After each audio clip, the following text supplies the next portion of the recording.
Today's guest flies planes for a living and finds off-market mobile home parks in his downtime. He started flying at 22 years old and has over 20 years of real estate investing experience and almost a decade in mobile home parks specifically. Chad Freeman, welcome to the podcast. Thanks, man. Thanks, Leo. It's good to be here. Absolutely. Great to have you. So, would you just catch us up to speed, tell the audience a little bit about yourself so we have some context going into this? Yeah, sure. So I grew up with aviation and real estate, and then actually started flying in high school to where you said 22 years old. As soon as I got out of college, I entered right into the airlines. And I knew that it's a very unstable career. And I was third generation now. Yeah, third generation from both sides of my family doing real estate.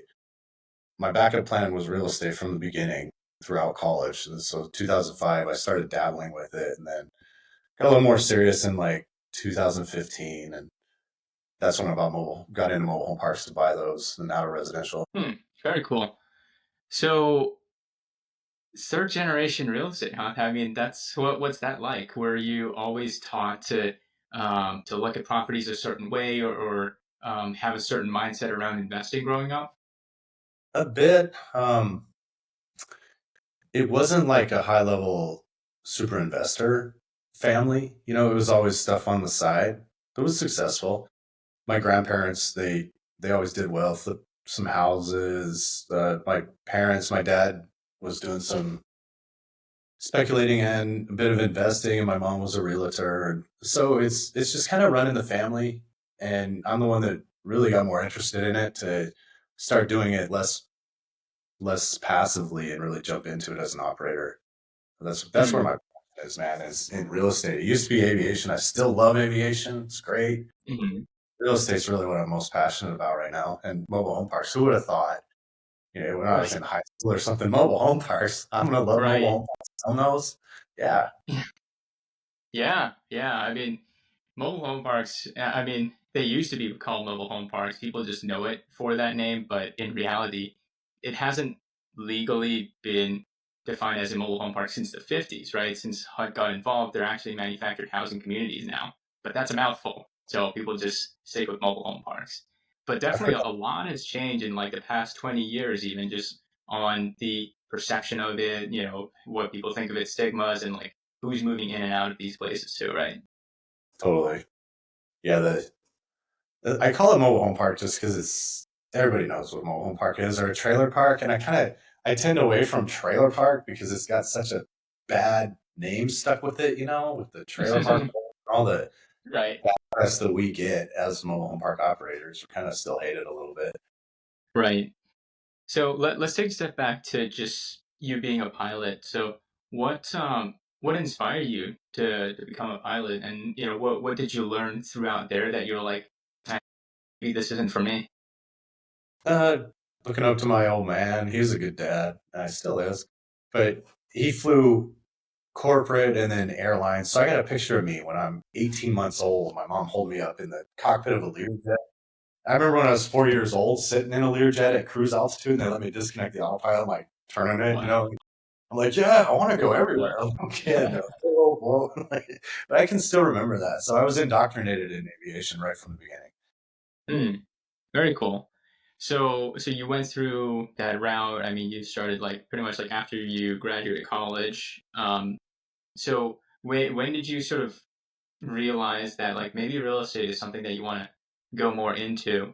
And was there like, I don't know, frameworks or something that went into it that sort of gave you the confidence to transition to real estate, or at least add that as a portion of your strategy? I think I worked my butt off to become a pilot and get the seniority I have now. So it's just because I did a lot of work really early and I was really motivated. Once I got into the airlines and then kind of had a minute to breathe and figure stuff out and started getting time off, that's when I bought real estate in 2005. And let me tell you, it was the worst investment you could ever buy. It was in Elizabeth Seaport in Elizabeth, New Jersey. I heard a rumor that there was a ferry going into Manhattan and the ferry's still not there. I learned what I was doing. That was the moment in my life where I learned the difference between speculating and investing. And that's when I read Rich Dad Poor Dad, just learned a bunch of information. So I wish I would have been more aggressive in my 20s. You hear youth, or, youth is wasted on the young. And Mm, I think back now, 20 was like, I had all this time off and now I had a job, and I didn't have a lot of ambition because I was starting to get comfortable. And so I just travel all the time. I kind of had this weird plan in my head where like my 20s are for screwing around, and then I'll learn a lot in my 30s, work a lot in my 40s, and then I don't have to work anymore. And I'm like, why wouldn't I do that in my 20s? I worked so hard in aviation. I mean, maybe I just needed some breathing room or something, but I wasn't motivated back then like I am now. And I sure wish I would be, because this mm, is 20 years later of the real estate empire I could have had if I would have just gone for it then. And you hear that, take the time, or like push yourself to do something now for the next 5 years so you can live like nobody else is willing to do because you were willing to do the stuff they're not. And that's where I wish I would have drilled down in my 20s. I think everybody says that. I wish I would have started younger. So it's cool when you see young people coming up now, and I kind of try to motivate them and say, don't waste your youth, right? yeah. Do this right now. You don't have to wait. Yeah, absolutely. I think I've heard what you've heard as well. It's just adults at the time saying, yeah, 20s are for figuring your life out, just have some fun, go travel, go muck about. Um, so yes, I definitely had that realization early on. So what would you say to, someone like just graduating college, maybe even in the aviation sort of world, like, I don't know, advice on how they should live their life? I think that probably the biggest mistake is we don't teach a financial education. So I'd say grab the richest man in Babylon and figure out your personal budget and spend less than you make and take that savings and put it away into something you understand. Just like every financial book will tell you how to do, but it's a formula for success. And Charlie Munger said that too. If you can't save, I can't help you. So learn how to spend less than you make and apply your savings to where you pay yourself first, back to Rich Dad Poor Dad, and put that into investments. Hmm. It's interesting you say that. It reminds me of one of our tenants at my company. It's math over emotion, right? So the numbers don't lie. You can say whatever you want about the numbers, but they don't lie. If you spend more than you save, you're going downhill financially, right? If you eat more than you burn, calories wise, you're getting fatter. If you buy a property that's not cash flowing, then your reserves are going down, and you better turn that property around. So I think having a pragmatic view on numbers is very important, especially as an investor. And if you want to succeed in the world, it just, the math don't lie. Totally. Reminds me of like pro forma, too accurate projections of what can actually be accomplished versus what's down on paper. Oh yeah, yeah. Nowadays, I'm seeing this a lot in the market. Is people are at least like brokers. They're always like putting in pro forma numbers. They make it look nice, and then they throw on a nice looking cap rate. They're like, yeah, I mean, this mobile home park for 7 cap is a deal. We're putting in pro forma figures, like, and then you dig into it. You're like, okay, well, this expense is not as high as I would have it. It doesn't make sense at all. You're assuming like a lot of different things that I wouldn't. Like you and I, as operators, as investors, when we go in to operate that business plan, it's very different. So Pro are you forma finding? Yeah. just means bulk. Yeah, yeah.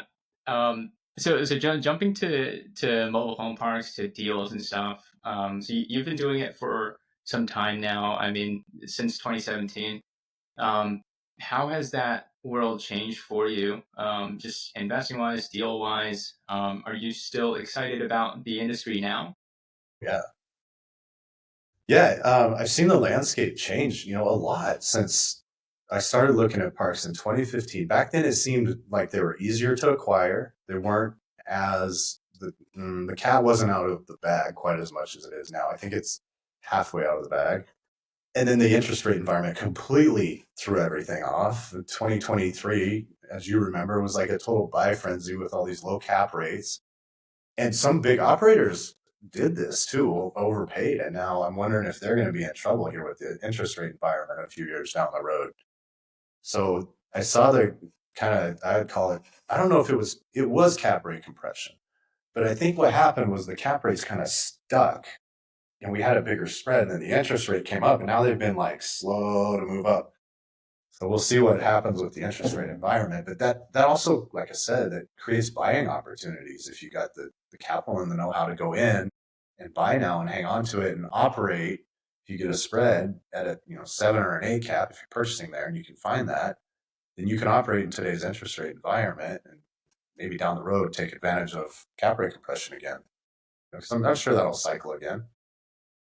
Yeah. So when it comes to commercial real estate, I think the first rule is to survive, right? When you go into a property, you want to make sure that the debt is serviced if you're taking on loans. So you're actually buying properties that are not bleeding your reserves. That will give you breathing room, and then sort of the back end when you go and sell the property, what kind of multiples that you're selling at, or what kind of cap rate you're selling at. That's kind of market dependent. So I think first and foremost, we really stress, day one cash flow, like going in, you're making money, and you can continue that ship for as long as you want to. Yeah. Yeah. Don't get, I like fixed rate debt too, right? Yeah, So for sure. there's some big Yeah. defaults with that. Yeah, yeah. I mean, there's been a lot of. I mean, you've seen this, a lot of distress in terms of like real estate in certain sectors. I mean, office is a big scapegoat everyone's heard of, um, and multifamily. We're seeing it now. There were people that were very optimistic. During COVID, they were buying it.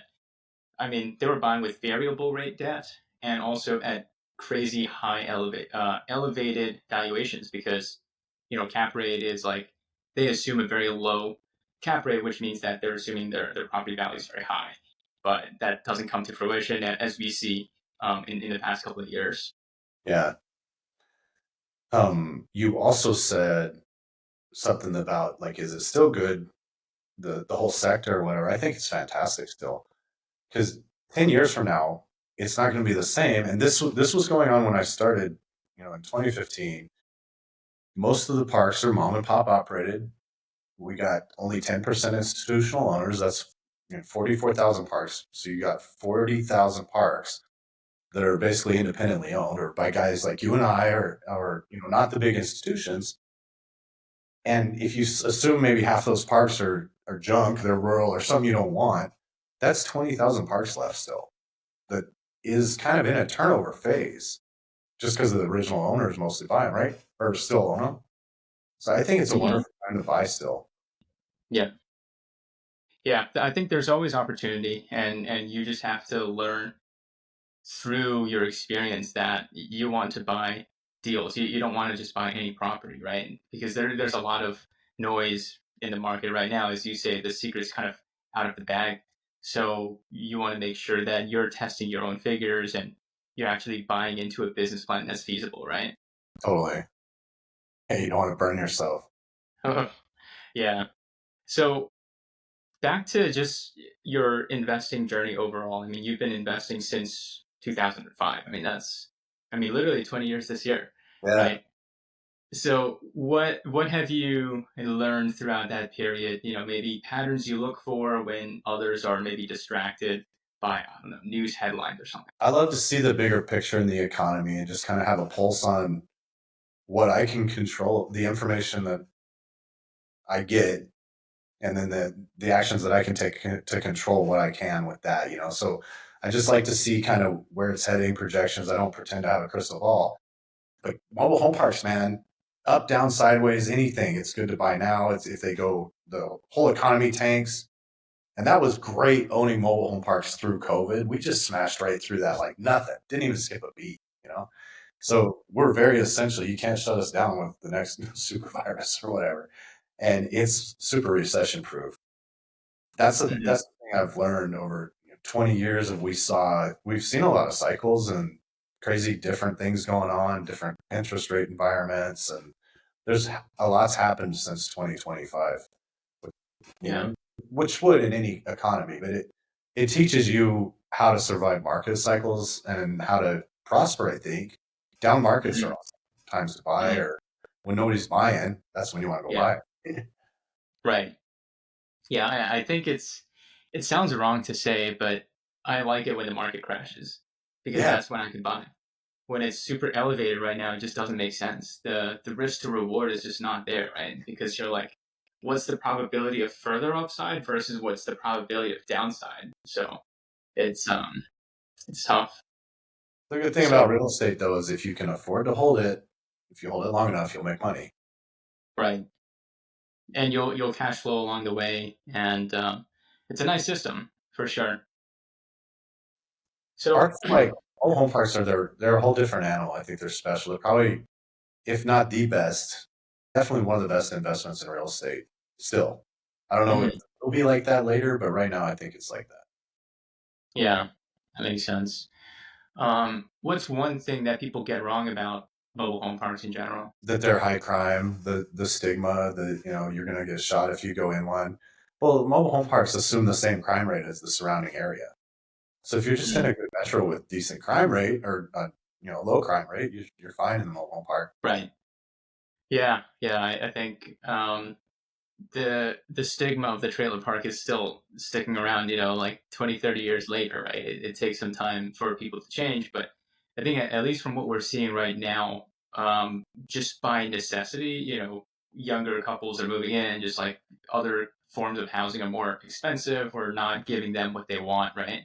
So then they're gradually changing the image of, mobile home parks, manufactured homes, and I'm seeing a lot of, I'm not sure if you do, of new sort of concepts for these places. So, like, there's container homes, there's tiny homes, there's these like space capsule like homes as well. Are you seeing those out there? I don't know about the space capsule, but I got a few in Yeah. mind. I like. Hmm.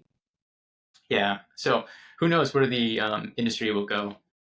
So, as far as your journey, Chad, like looking back, so far, like, what would you say was the hardest part of your journey, and what did it teach you? I think the hardest part is just keeping your head in the game and staying motivated, Mm, especially with an airline income that keeps going up and keeps making you comfortable. I mean, I could just buy toys and go on vacation if I wanted, but that's not what those aren't my ambitions. I want to leave something behind. mm, It just I remember in my 20s, buying a rental and being like, God, I don't want to work on this thing. It felt like a drag, but I knew I had to get through it. And man, I just wish I would have seen then what I saw now to keep me motivated and maybe had some different coaches or inspirations or something like that. But I didn't know where to go with it, I guess. So where does that answer lead me to? Throughout my life, I've had a lot of great coaches, even like as a kid. So without mentors and coaches, you can't do much. And that's what I started out was with nothing. So if you get into real estate for the first time and you're young, I think find a good coach program that you believe in, and mm, that'll accelerate the hell out of you right there. mm. Yeah, I think the whole coach mentality makes sense because if you're looking at professional athletes or even like celebrities, like they all have coaches, right? You're looking at Tom Brady. Yeah, he has a really good coach, Yeah, right? So, and then we look at people in sort of everyday society. Nobody has one, or very few people have it, and then they wonder why they have the outcome that they do because they're not taught to think differently. They're not continuously challenged, and they're not pushing themselves, improving every step along the way. They don't have that perspective, right, from someone with a lot more experience. totally. And the other thing is that you avoid a lot more landmines that way. It gets way cheaper when you're not learning to pay the streets. Yeah, yeah. What's a costly mistake that maybe you've avoided thanks to your coaches or mentors? Yeah, we've made a few mistakes that were costly that we didn't avoid, but the biggest ones, the best one I think for mobile home parks was with Frank Rolfe. I don't know Mm. if were you part of his program or boot camps or anything. Yeah, yeah. Okay, he's taught everybody. I love Yeah. that dude. So, but the great thing about that is what I mentioned earlier. It helps you avoid the major pitfalls. Like Hmm. avoid these types of properties. These are the huge things that you're going to blow yourself up with. And going in the door, as long as you don't do that, you can make some mistakes and you'll come out all right. But the big ones are that's what helped me really at first is avoiding those big mistakes. Yeah. Yeah, I think those are huge. some people say, what doesn't kill you makes you stronger, but then also avoiding that thing in the first place is even better, right? I tend to learn the hard way on my own, and yeah, I learn a lot from it. That's when you learn the most, life's mistakes, but hopefully you can figure out how to learn from other people's mistakes. Yeah, yeah. I mean, I've been a part of different masterminds and like coaching mentorship programs and what have you. I think it's been valuable in the sense that you can really compare notes with people that are like minded. It's not necessarily that you need to be in a program like that to have it, but I think knowing what's fundamental of it is the sharing notes with peers and pushing yourself to become better. I think that's the important thing to get from programs like that. Totally. It's getting those like-minded individuals together in the same place, and not having to find them on your own, finding that network of people that want to do the same thing as you. There's a lot of horsepower with that. Hmm. Definitely. So right now, you're focused on buying more mobile home parks. And do you have a particular strategy or how you envision it playing out? We're stepping back into it after a couple year hiatus on buying. Hmm. So I had a syndication with a team together that kind of scattered. So we're assembling a bit of a different team again with like-minded real estate professionals and trying to partner more and just buy and grow around the Midwest. And I, did I answer your question? Yeah, yeah. I think that's also one thing that I've heard and a pattern that I've seen around investment groups, people that are crowdfunding real estate like this is that a lot of it is project dependent. So once you sell out of a property, people go their separate ways. There's few reason to stay together. So um, I think that the way I look at it is I want to build a company that will last even after I leave. So I Me think too. that's important to me, and to sort of find like-minded individuals that actually can get behind that vision and build that same thing together. I think that's super tough because when you realize how much work goes behind doing something and making it successful, Hmm. then you realize like how few attempts at things you really have.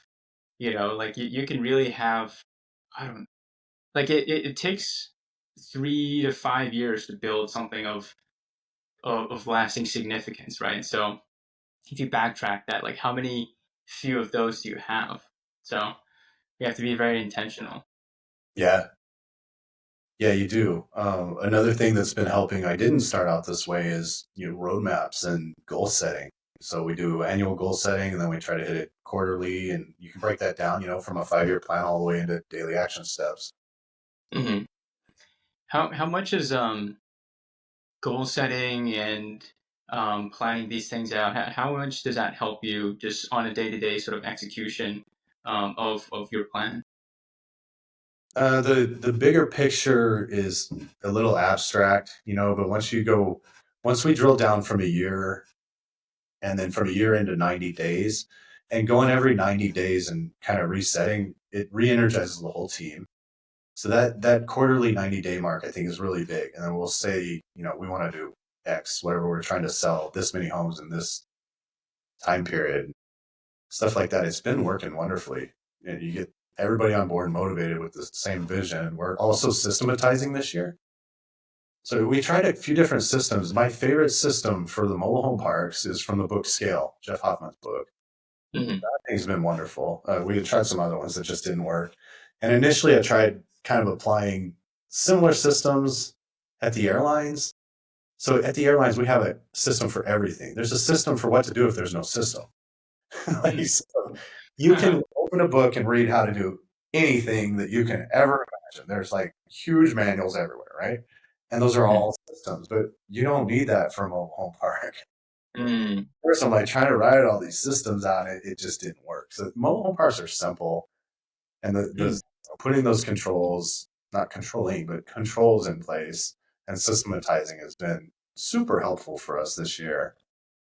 Hmm.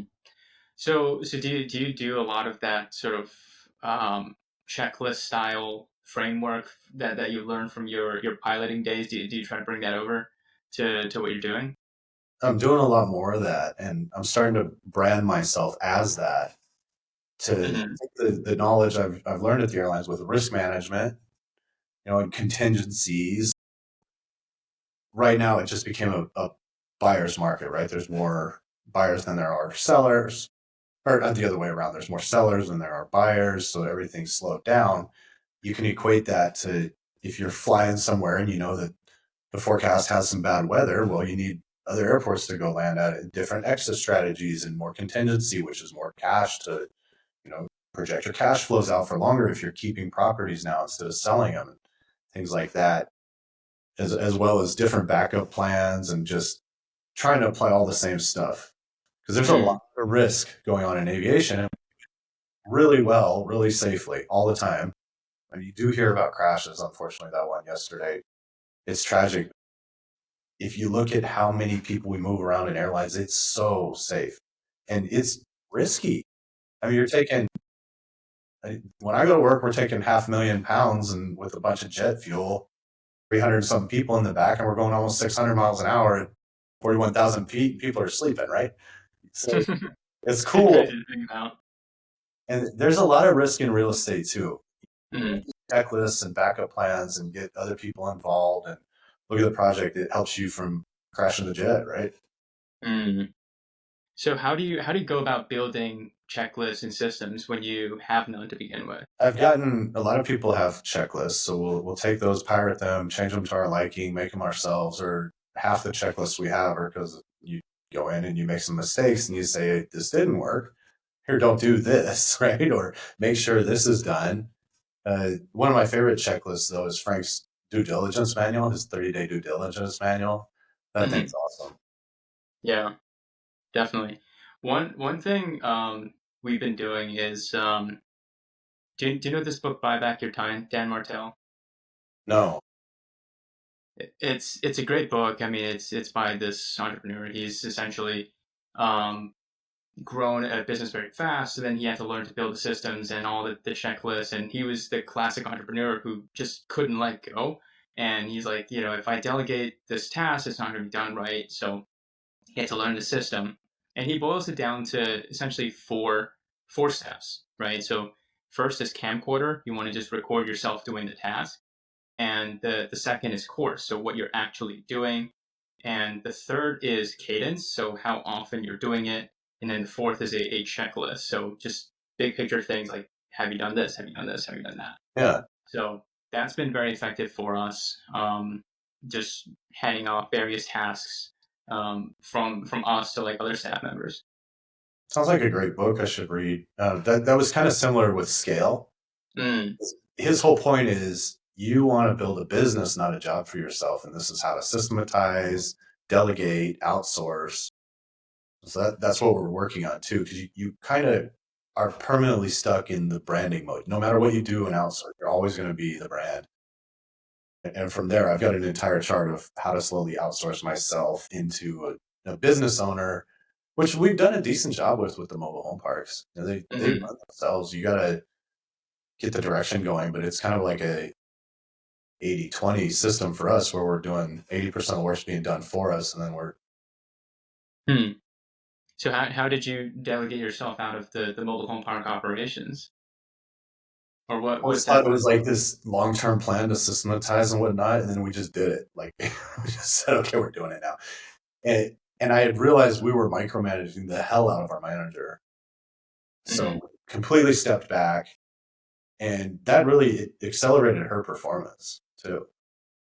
So it was funny this year. We implemented a lot of changes at the beginning of the year, and change like stresses people out so bad. And we were following that book with Jeff Hoffman's book too. He even said your manager's going to hate this, and she was like, people, they get all what's going on, and they don't want to do anything, and they're resistant, and then a Hmm. week or 2 3 weeks later, they're like, okay, I see where you're going with this. It's working, and people start to get on board, and then you build that momentum. It's been pretty fun. This has been a good year for the mobile parks.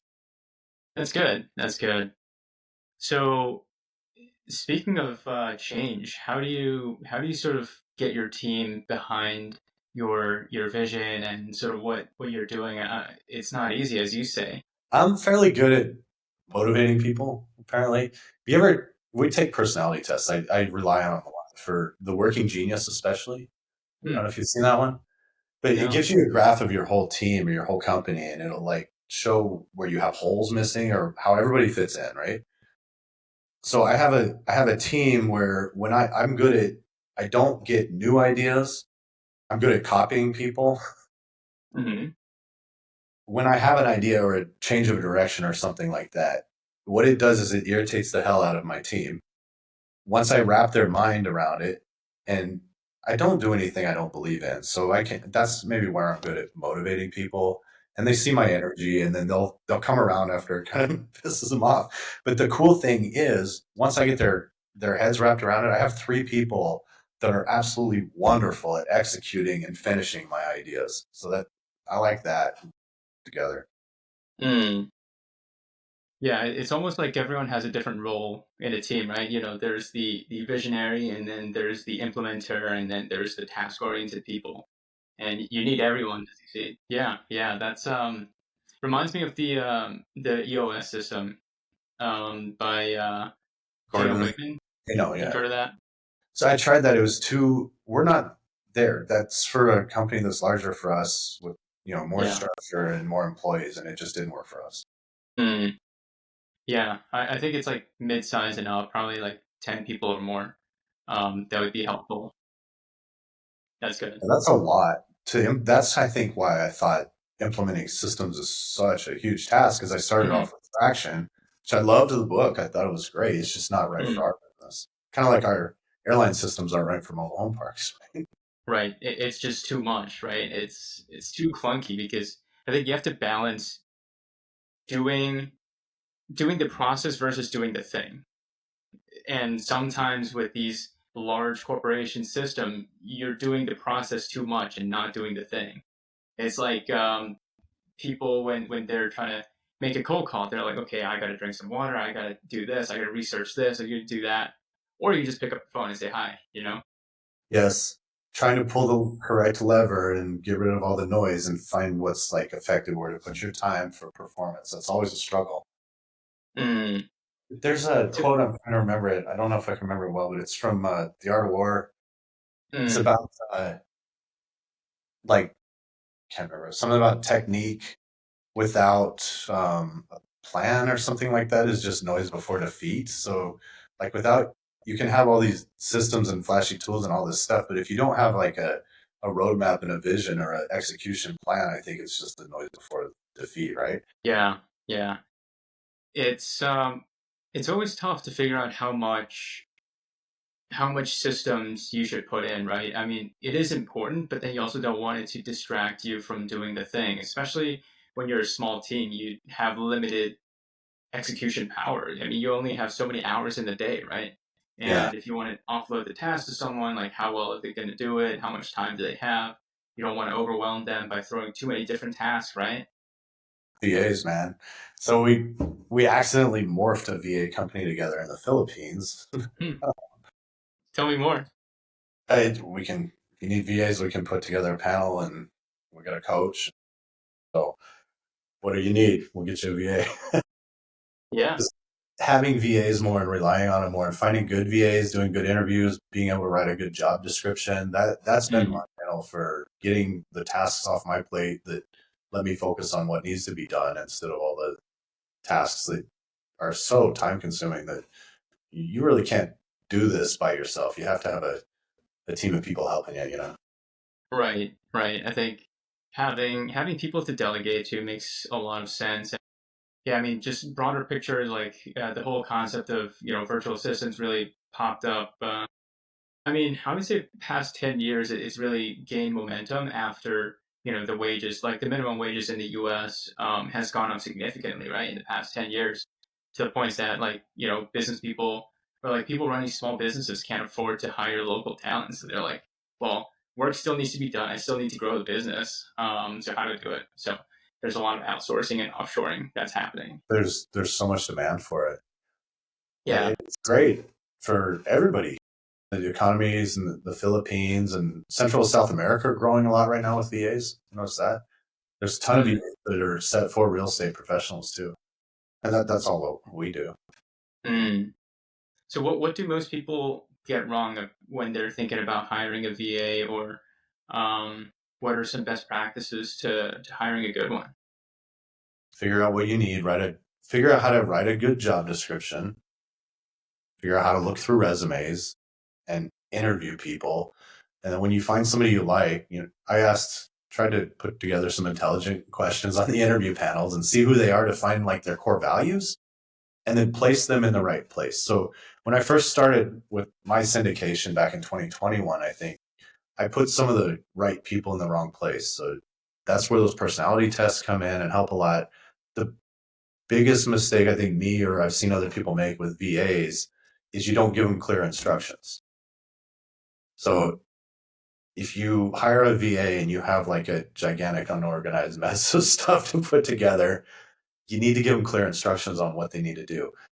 A great thing I just heard the other day, it's from Alex Hormozy. Do you follow that guy? Yeah, yeah, Really great awesome. stuff. Can't wait to go to his workshop in Vegas. But it was Nice. start, stop, keep, I think is how it went. And he's like, your employees from this day forward forever, you just talk to them day in, day out, every single day, start, stop, keep. Start doing this, stop doing this, keep doing this. And if you just follow that sequence, and that's kind of back to the crystal clear instructions. Yeah, yeah. I think it's a different kind of dynamic working with people that are remote and in a different country, in a different time zone, different cultures, right? So a lot of the things that we take for granted that maybe come about just growing up in the States or a place like this are not so clear to them. So you have to be just thinking fundamentally, like what do you do step by step, right? To communicate to them. Also, in terms of building the team dynamic, it's also a different kind of way. I think for me, for example, before initially I would just give them tasks and expect them to do it, and then gradually evolved into, okay, fine, I need to explain it to them better. But then now it's even more hands on. Like you have to actually invest in them and like talk to them and like spend more time with them, let them shadow you, and vice versa. I think this sort of third round of iterations has been working very well, for me at least, just to keep them engaged and to actually get them to start thinking and improving processes and contributing instead of just pressing their little button as most people have them do. Yeah, I can see that. And maybe I have a different approach with my VAs, but I'm building a team, right? So you educate them and treat them like awesome people that they are because they are. I've had great success with the Philippines and they're happy to work for a lot less than you can find people in the US and they do a great job and they're motivated and they're cool people and they work on our time zone and they speak English and I'm really happy with all of that with the Filipinos and then I'm really curious about Central South America too, especially operating in Texas because so many people speak Spanish. Mm. So we're looking for a Spanish speaking cold calling closer VA. It's like the tough. That's a difficult thing to find. Mm. And how do you typically find your VAs? Is it through like online jobs.ph or like any other platforms? Uh, that was initially, yeah, I was going to different companies for that, but then we kind of accidentally made our own VA company with the hiring of a coach and who knows real estate professionals and a lot of them. They're like that's all their friends, and we have a good supply. We're well connected now with all the structure. And what we try to do is when somebody needs a VA, you say, what are your biggest tasks? What are you needing right now? What's your time sucks that you want to get rid of? And we'll try to match you with somebody that fits that spot and get an interview panel. But there's some great companies. I think Virtual Latinos right now looks really promising. There's a Mm. ton of options though. And then you always have Upwork. I found a great dude in Macedonia for doing CRM builds with Podio specifically. This guy's so awesome. And he's got a team of like 20 programmers. And if you find somebody I interviewed a few people in the US for this, they Hmm. were double, triple the price or more, and they're not as good. Yeah. Yeah. Price does not equal the quality. And now more than ever, a lot of people could just charge a high price and just not deliver, right? Totally. Yeah, I found one of those dudes. He wanted like $8,000 for this build out that the guy I went with paid him $750 for it. Yep, yep. I think it's just the price to value. There is no standard out there. I think we have to just remember that. Sometimes if you're used to hearing a certain figure, that's not necessarily the case. And there absolutely are people that will do great work happily for a much lower price than you think is what you're used to seeing. And you Totally. just need to look for it. So okay, so to round out the conversation, I know we were talking about a few different topics, from your time in aviation to mobile home parks to hiring VAs and just your framework throughout. Um, what what belief have you changed your mind about in the past year? In the past year. I got a good one. I went from a scarcity mindset to an abundance mindset. Hmm. I went from thinking things I have, you got to hold on to them, you can't lose them. There's not, I got this, I worked for it. It can all disappear and I know how to get more. And there's tons of it out there. And when you shift your mindset like that, it improved a lot of things in my life. And I think a lot of billionaires have the same mindset, and most people aren't brought up to realize there's abundance everywhere. And when you Totally. do that, when you start thinking that way, now all of a sudden, like so much stuff opens up with partnerships, things like that. It got me to think about, well, I would rather have a fifth of a piece of a whole bunch of stuff than one chunk of one thing. Right, right. I mean, if you look at the wealthiest people in the world, right? I mean, what percentage of Nvidia does Jensen Huang own, right? Versus Elon Musk, like what percentage of Tesla, right? It's not anything significant. It's like 20%, 30%, or even 10%, right? I think it's about yeah. Sorry, what? No, no, I think it's about putting the right team in place and sort of making the pie bigger. We sometimes forget about that. It's perfectly natural to be in the sort of scarcity mindset. It's like how a lot of us were raised. It's that, we need to fend for ourselves to survive. And then after a while, we realize, we're out in this ocean, but we really have a life ring around us. We're not actively sinking. We don't need to actively take from others to gain ourselves. Like we can, in fact, give to others and get ourselves too. It's a very strange feeling. And I've sort of changed around that too. I think I care a lot more about friendship now than I have in previous years, and just giving and sharing knowledge to people with no expectation of return. I think that's been helpful, and then also just reaching out and asking for help. I think these are all just little mindset shifts for me that I thought of when you said that. Yeah, I've gone through a lot of the similar. So it's nice. It's a good shift. Yeah, absolutely. Okay, lightning round. Few quick back-to-back questions for you.